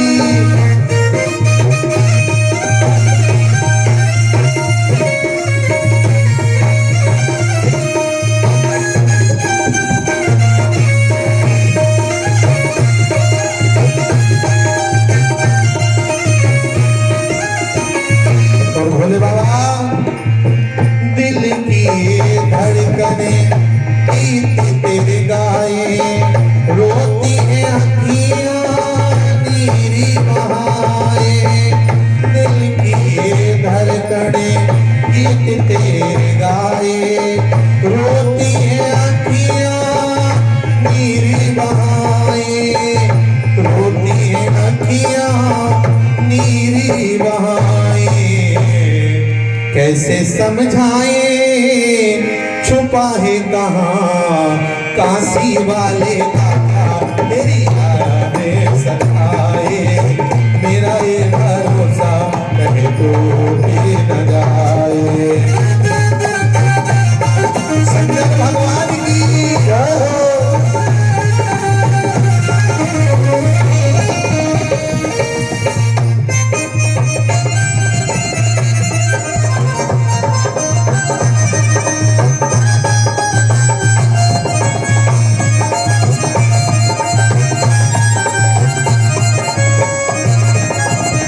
और बाबा मनिए पुकारिया शंभू के सहारे, नैना हमारे तेरा रास्ता निहारे, नैना हमारे तेरा रास्ता निहारे। मनिए पुकारिया शंभू के सहारे, नैना हमारे तेरा रास्ता निहारे। हर पल विचारे छुपा है कहाँ भोले बाबा, काशी वाले राजा तेरी यादें सताए, मेरा ये भरोसा कहीं टूटे न जाए। क्या तो शंकर भगवान की जय हो।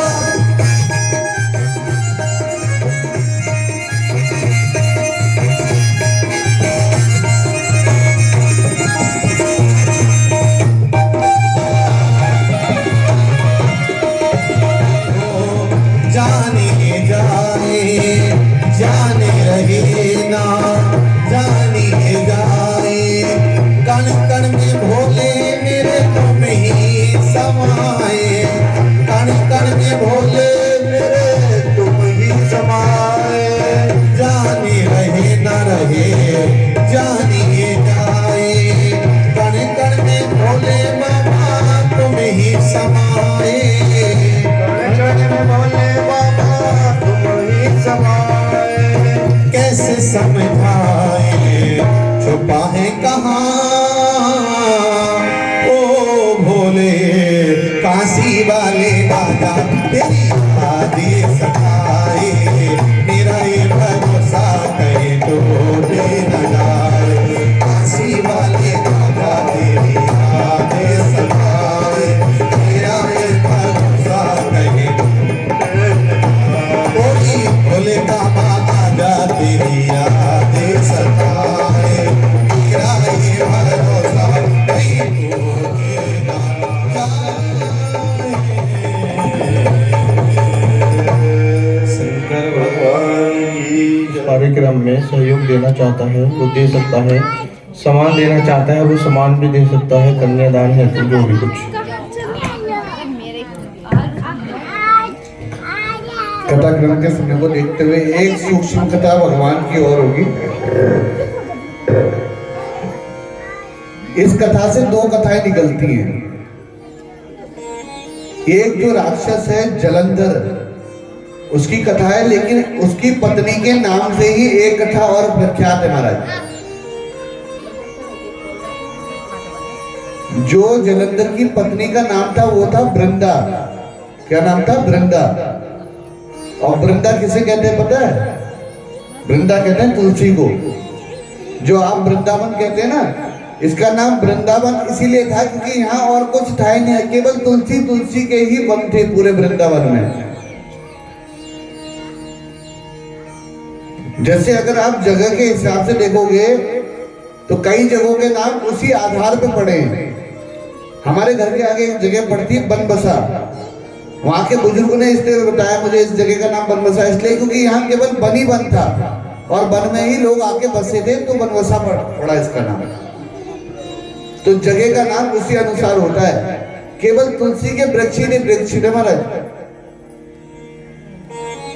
और आज जलंधर की कथा आरंभ करते करते क्या होता है, एक बार बृहस्पति देवगुरु, बृहस्पति जो देवताओं के गुरु इंद्र भगवान, दोनों कैलाश पर गए भोले बाबा के दर्शन करने के लिए। याद रखना, यदि आप किसी भी मंदिर में जाओगे तो भगवान किसी भी रूप में आ सकते हैं तुम्हारी परीक्षा लेने के लिए महाराज। एक गरीब का रूप ले सकते हैं, पंडित का रूप ले सकते हैं, बाबा बन सकते हैं, कुछ भी बन सकते हैं। आज कैलाश में देवगुरु बृहस्पति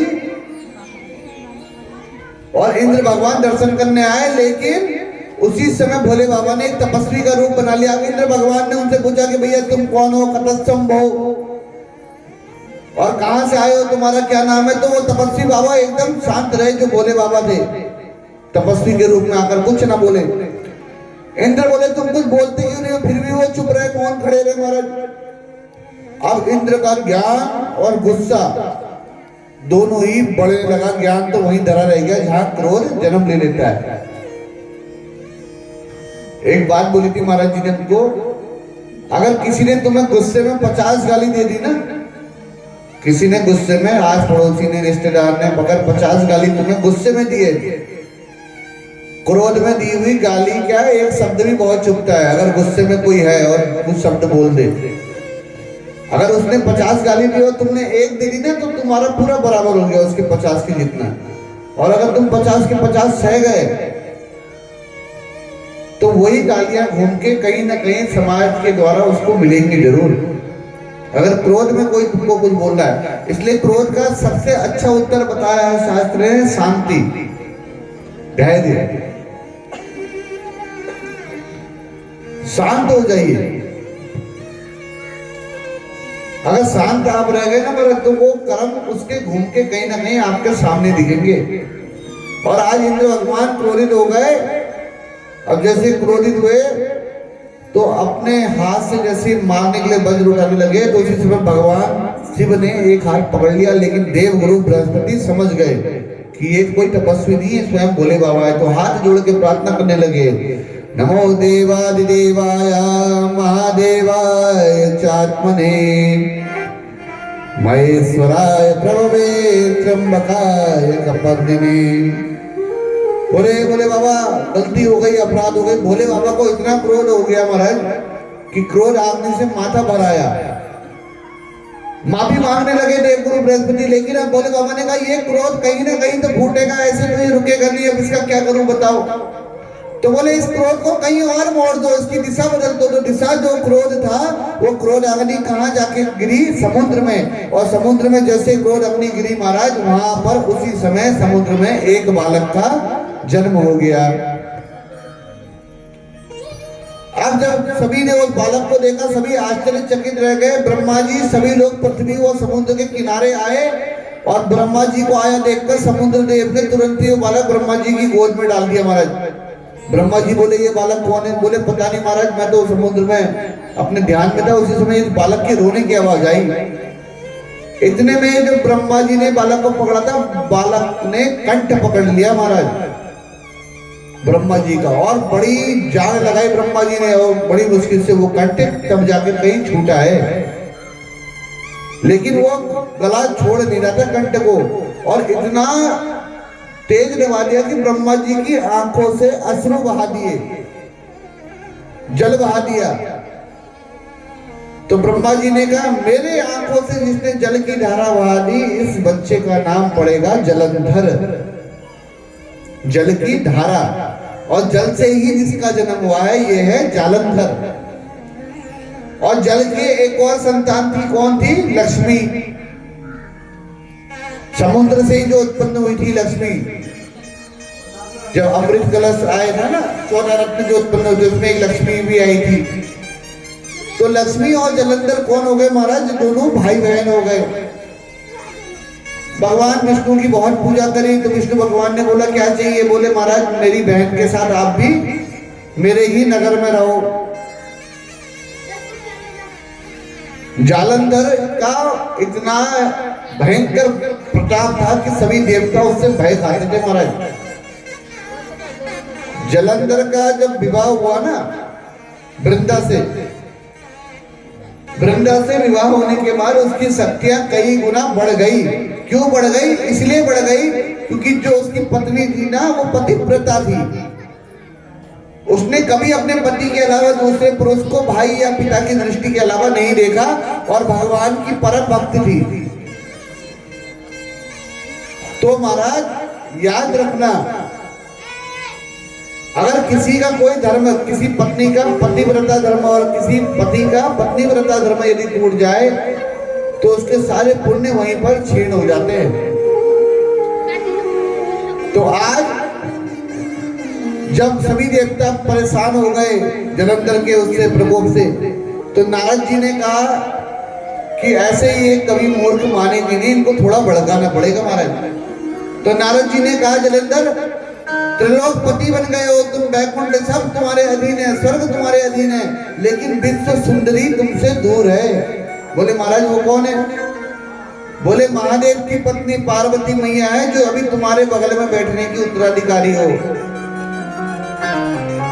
एक बात बोली थी मैंने, जो मूर्ख होते हैं, मूर्ख और शंख दूसरे के फूंकने से बचती है महाराज। शंख तब तक नहीं बजेगी जब तक उसमें फूंक नहीं मारोगे, और मूर्ख तब तक आगे नहीं बढ़ेगा जब तक दूसरा आदमी उसको चढ़ाएगा नहीं, हवा में नहीं चढ़ाएगा ना, तब तक मूर्ख आगे नहीं जाता। इसलिए कहावत है कि शंख और मूर्ख दूसरों के फूंकने से बचते हैं महाराज। और आज जब उसको चढ़ाया तो राहु को भेजा महादेव के पास जलंधर ने कि जाओ मेरा एक आदेश उस भोले को सुना के आओ।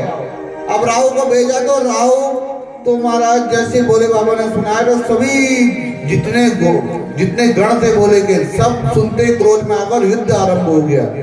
अब जितनों को भोले बाबा मारे, उनके गण मारे, दैत्य गुरु शुक्राचार्य उनके ऊपर जल छिड़के और उन्हें दोबारा जिंदा करते हैं,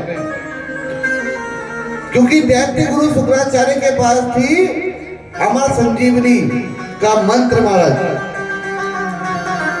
और याद रखना, और ये जो अमर संजीवनी का मंत्र है ना, ये शुक्राचार्य को भोले बाबा ने दी थी।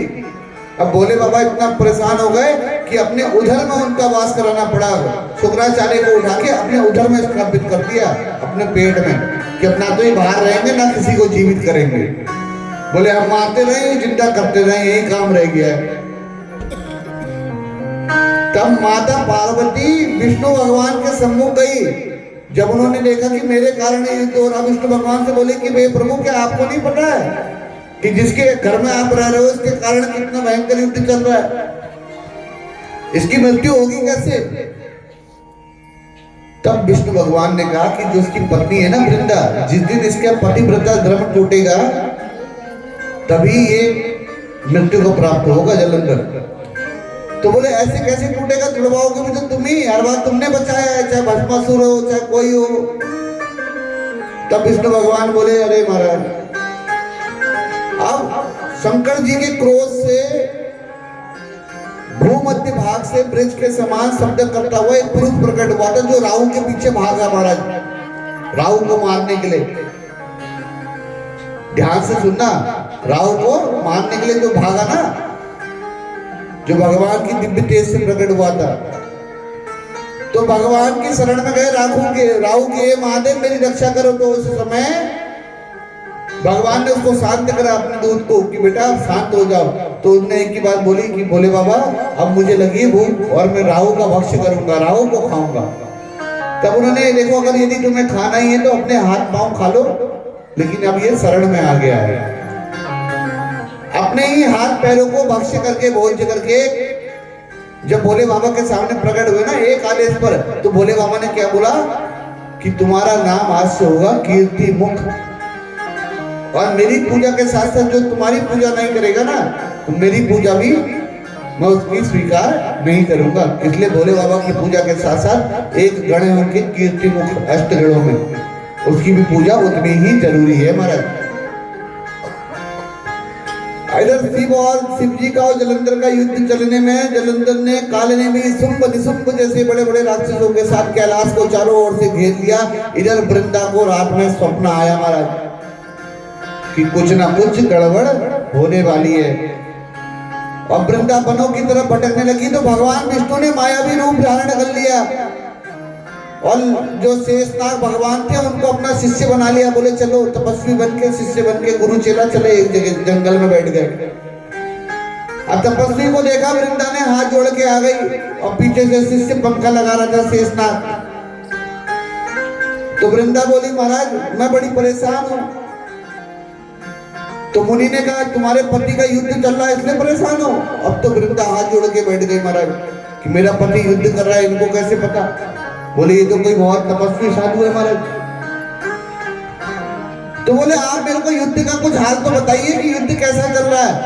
तो उसी समय उस मायावी रूप धारण करके आए थे भगवान नारायण, उन्होंने ऊपर की तरफ देखा तो दो बंदर गए और जलंधर का सर लाके उसके सामने रख दिया। जैसे पति का कटा हुआ सर देखा, वृंदा वहीं पर बेहोश हो गई महाराज। अब जब वृंदा बेहोश हुई उसको होश में लाए भगवान नारायण और वो कहने लगे हे तपस्वी अगर आपके पास आने के बाद भी मेरा पति मारा गया तो ये तो फिर बड़ा अधर्म हो जाएगा। तो आज तपस्वी जी क्या बोलते तुम मेरे पास आई हो, तुम्हें निराश नहीं करूंगा। तो तपस्वी ने अपने दूसरे पुरुष के रूप में परिवर्तित होकर जलंधर का रूप धारण कर लिया। जब जलंधर का देखा उन्होंने तो जलंधर के साथ देख के अपने पति को सम्मुख देख के सारे कष्ट भूल गई और पति के साथ रमणीय हो गई और मन में वो भाव आ गया जो पति के लिए काम का भाव होता है। जैसे ये भाव दूसरे पुरुष के लिए आया उसी समय सारे पुण्य वहीं पर क्षीण हो गए महाराज। और जब वृंदा को बाद में ये पता चल गया कि ये मेरा पति नहीं है तो उसी समय उन्होंने श्राप दे दिया कि जिस प्रकार मैं अपने पति के लिए वन वन भटक रही हूँ, हे तपस्वी तुम भी अपनी पत्नी के लिए वन वन भटकोगे और जो तुम्हारा शिष्य है ना ये भी तुम्हारे साथ वन वन भटकेगा। तो अगले जन्म में महाराज फिर वही राम जी बन के प्रकट हुए और जो शेषनाग शिष्य बन के खड़े थे वो लक्ष्मण बन के आए महाराज, उनको भी भटकना पड़ा। तो इतना जब इन दोनों ने भगवान ने इनका श्राप भी स्वीकार करा और जैसे ही यहाँ पतिव्रत धर्म टूटा वृंदा का, इतने में ही दैत्यराज जलंधर का भगवान शिव से घोर युद्ध होते होते भगवान शंकर ने चक्र से जलंधर का गला काट कर उसका भी उद्धार करा। बोलिए शंकर भगवान की। अब महाराज एक कथा ये आती है ना, ध्यान से सुनना, कि वृंदा को जब ये पता चला कि मेरा पत्नी व्रता जो धर्म था वो तोड़ दिया भगवान ने, तो वो अग्नि में कूद गई।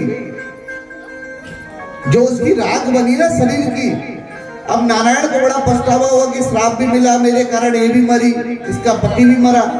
तो उसी राख में लपेट के वृंदा की वहीं पर पड़े रहे नारायण।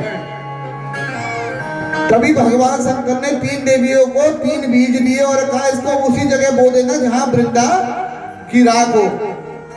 जो सरस्वती जी ने बीज बोया महाराज, जो आंवला लक्ष्मी जी ने दिया मालती, और जो पार्वती ने बोया वो बना तुलसी, जिससे तुलसी का प्रकाट्य हुआ। और बोले कि मालती लक्ष्मी जी से ईर्ष्या करने के कारण ग्रहित नाम से पृथ्वी पर विख्यात हुई, और तुलसी भगवान विष्णु के लिए सदा ही प्रिय रही। तुलसी को लेकर ही भगवान लक्ष्मी को लेकर वैकुंठ गए थे महाराज। तुलसी केवल एक भगवान को प्रिय नहीं है, बताए आप लोगों को, केवल एक को, गणेश जी को। केवल गणेश जी को तुलसी नहीं चढ़ती है। तत्रापि तुलसी धन्या तीवा श्रेष्ठ महामुने त्यक्त्वां गणेशां सर्वे प्रीतिदा सर्वकामदा। केवल गणेश जी को छोड़कर सभी को ही तुलसी प्रिय है। आज जलंधर की कथा में हम कथा को विश्राम करेंगे। 2 दिन की कथा और शेष है। 17, 18, 19 तारीख को केवल 5-10 मिनट का प्रवचन होगा, फिर हवन होंगे।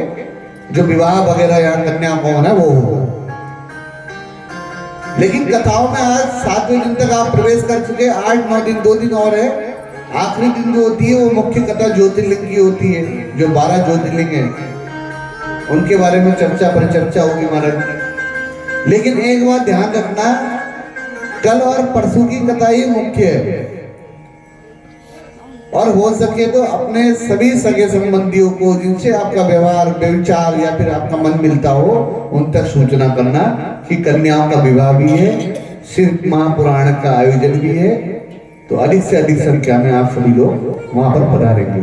आइए एक भाव के साथ, उसके बाद आरती के लिए सभी स्थान पर खड़े हो जाएंगे। बोलिए शंकर भगवान की जय। इसलिए भैया कहेंगे बाबा के लिए एक बार सभी प्रेम से बोले शंकर भगवान की। और जो बाबा से शंकर भगवान से श्रद्धा भाव से मांगते हैं, कभी उनकी झोली खाली नहीं रहती। दानी मेरे भोले जैसा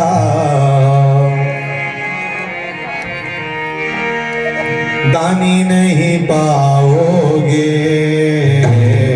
दानी मेरे भोले जैसा, मेरे भोले जैसा दानी नहीं पाओगे, दानी मेरे भोले जैसा दानी नहीं पाओगे।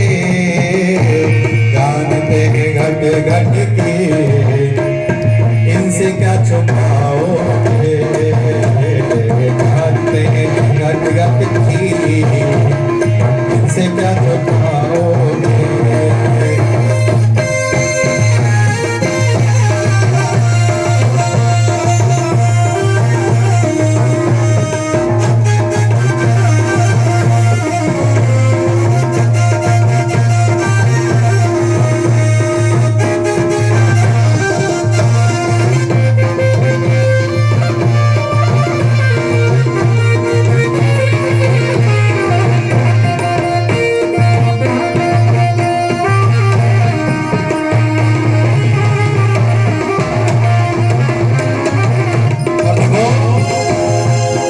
इंसान तो इंसान होते, देवता नहीं होते। इंसान तो इंसान होते, देवता नहीं होते। सुख में वो हंसते हैं, दुख में वो रोते हैं। सुख में वो हंसते हैं, दुख में वो रोते हैं। और धीरज अगर ना रहे, धीरज अगर ना रहे, कर्म क्या निभाओगे। धीरज अगर ना रहे, कर्म क्या निभाओगे। दानी मेरे भोले जैसा, दानी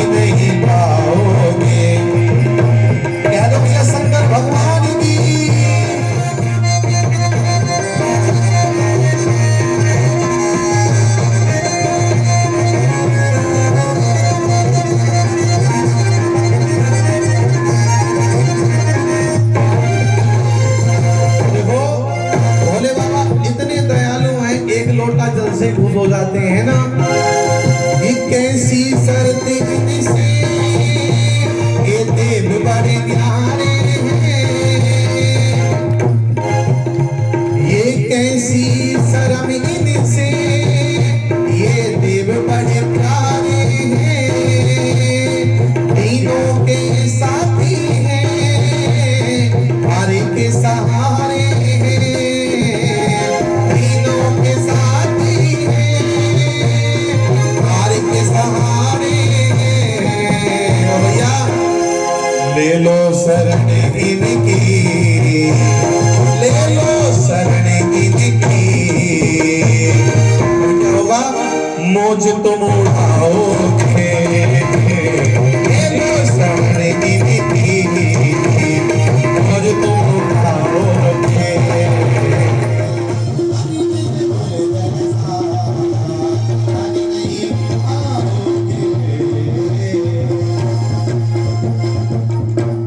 बोली शंकर भगवान की। आगे दारा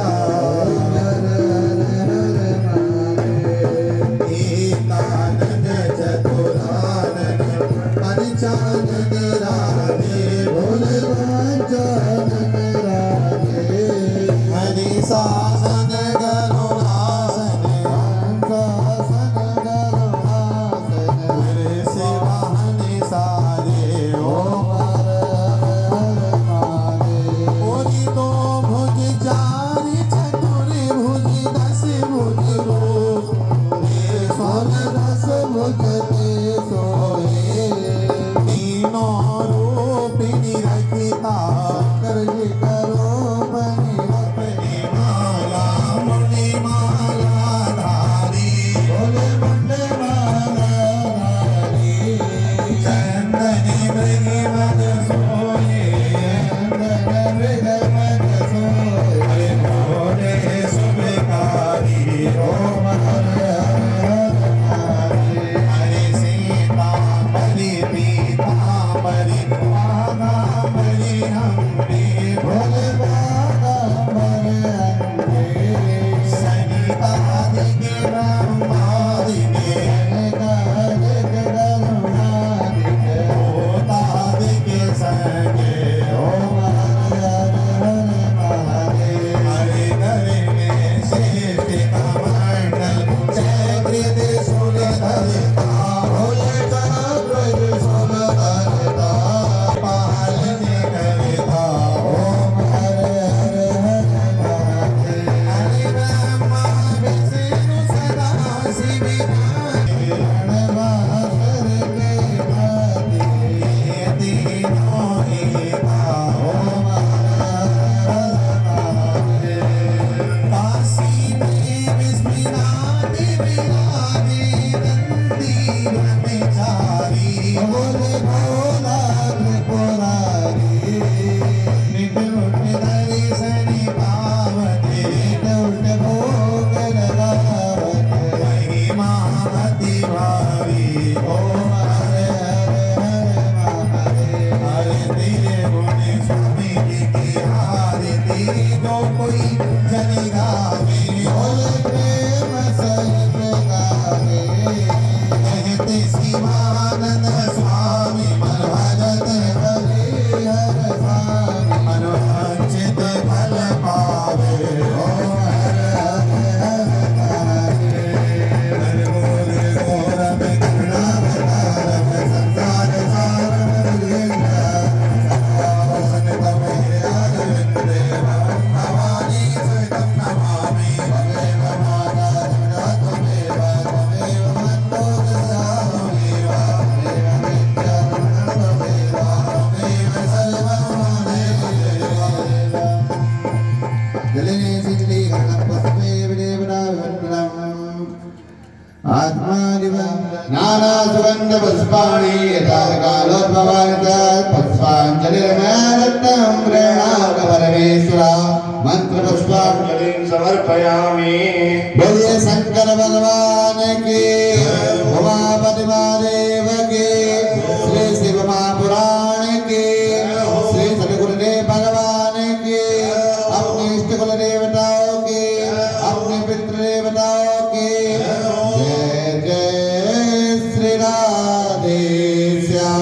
नमः